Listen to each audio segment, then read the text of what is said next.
안녕하세요. 부장 안상현입니다. 저는 이제 애니어그램을 공부한 이후에 애니어그램 관련 그 강의를 하고 그리고 질문을 배운 이후에 질문과 관련된 질문 스쿨을 또 오픈했고 그리고 저 스스로 이제 내면 탐색하는 그런 공부를 여기저기서 배우고 익힌 이후에 또 자존감 관련 스쿨 이런 걸 이제 교육 과정을 오픈해서 진행을 하고 있는데요. 동시에 또 상담이나 코칭, 뭐 컨설팅이란 이름으로 개별적으로 만나서 하고 있습니다. 사실 그 교육이라는 것이 가지고 있는 한계가 분명히 있습니다. 교육이라는 것을 통해서 그 변화를 일으키는 것에 결국은 한계가 있는 셈인데요. 왜냐하면 그 어떤 좋은 말을 듣고 어떤 좋은 지식을 습득하는 것만으로 변화가 일어나지 않기 때문이죠.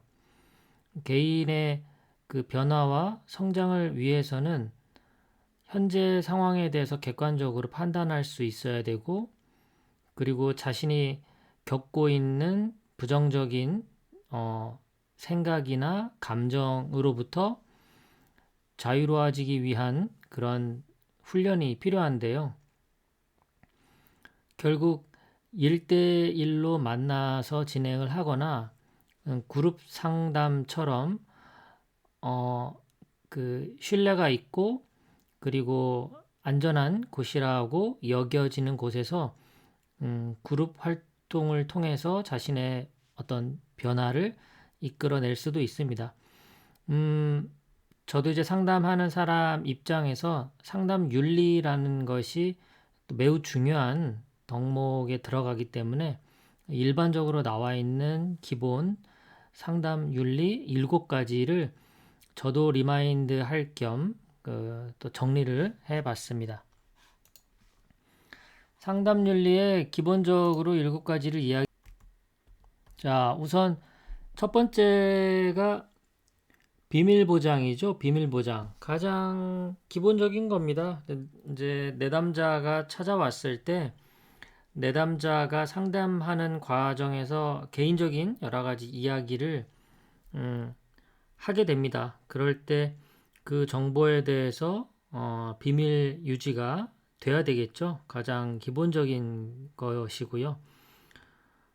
이게 이제 예외적인 상황이 있다고 한다면 이제 그 내담자 신분의 그 위험이 느껴진다고 판단됐을 때에는 이제 이 정보들을 오픈을 해서라도 그 위험으로부터 막아야 되는 그런 경우가 첫 번째 예외 사항이고요. 두 번째는 저도 이제 상담을 하다 보면 그 슈퍼바이저로부터 제가 상담한 거에 대해서 이렇게 피드백을 받는데요. 그럴 때는 이제 내담자에게 그 상담 내용을 녹취한다든가 그 이 내용에 대해서 내가 슈퍼바이저로부터 상담 교육을 받을 것이다 라고 하는 그 사전의 동의를 얻고 어떤 교육이나 연구 쪽 목적에 사용되는 것이 예외라고 할 수 있겠죠. 그것을 제외하고는 반드시 비밀 보장이 되어야 합니다. 자, 두 번째는 상담 권한의 제한이라고 할 수 있는데요. 상담하는 사람들이 이제 초보 상담일 때는 또 많이 주의를 기울이는데 조금 익숙해지면 사실 자신의 그 전문 영역을 넘어가는 그런 경우에도 상담을 진행하는 경우가 꽤 많습니다. 저 같은 경우도 강박 장애라든가 여러 가지 뭐 심각한 우울증 뭐 이런 경우에 제가 직접 진행하는 것보다는 조금 더 그 분야에 전문적으로 훈련받은 분들이 도움이 될 것 같을 경우에는 이제 그런 뭐 정신과 계통의 상담자라든가 이런 다른 분에게 부탁을 하는 게 더 어떤 진실된 모습이 아닌가 그런 생각이 듭니다. 그리고 세 번째 이제 상담윤리 성관계 금지인데요. 내담자와의 관계는 뭐 기본이죠. 뿐만 아니라 뭐 그 상담자가 속한 기관이 있잖아요. 그 기관에서 함께하는 그 동료들과도 이런 성적인 접촉을 하지 말아야 한다라는 것이 상담자의 기본 윤리입니다. 네 번째, 내담자 복지 우선인데요. 상담자가 내담자의 어떤 성장과 발달을 최우선으로 해야 되겠죠. 그런데 상담자라는 것도 이게 이제 직업의 하나이다 보니 또 경제적인 부분이 또 이렇게 늘 신경이 쓰이잖아요. 뭐 돈을 벌어야 되겠죠. 그래야 또 오랫동안 이 좋은 일을 또 할 수도 있으니까요. 근데 간혹 그러다 보면 내담자의 그런 성장과 발달에 초점을 맞추지 못하고 그런 돈에 이제 끌려다니다 보면 이 상담자에게 그 의존적인 관계를 만들어서 계속해서 이제 돈을 내고 상담을 받게끔 하는 그런 이제 비윤리적인 또 결과들이 나타나기도 합니다. 상담자가 잘 새겨야 할 내용이죠. 자, 그리고 이제 다섯 번째는 그 내담자의 차별 금지인데요.